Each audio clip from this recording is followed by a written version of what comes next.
வாங்க ஒரு தமிழ் பாடல்ல வர்ற ஃபன் லவ்னா என்னன்னு அலசி ஆராயலாம்.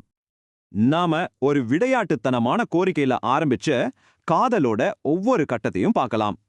பாட்ட ஆரம்பிக்கும் போதே இந்த வரிகள் தான் ரொம்பவே ஹப்சண்டா இருக்குல்ல. அப்போ இந்த மாதிரி திரும்ப திரும்ப கேட்கறதுக்கு என்ன அர்த்தம் இருக்கும்? இது ஒரு காதல் விளையாட்டு மாதிரி, ஒருத்தர் கேட்க இன்னொருத்தர் பதில் சொல்ல.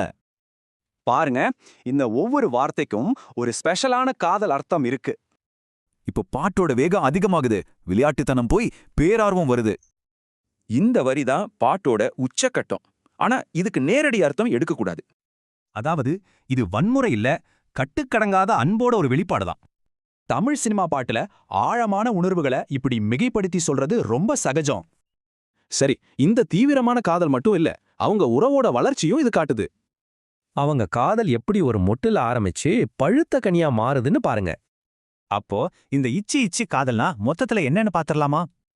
இது ஒரு விளையாட்டுத்தனமான, அதே சமயம் ரொம்ப தீவிரமான, வளரக்கூடிய காதல். சரி, உங்க கலாச்சாரத்துல இசை மூலியமா காதலை எப்படி சொல்றாங்க யோசிச்சு பாருங்க.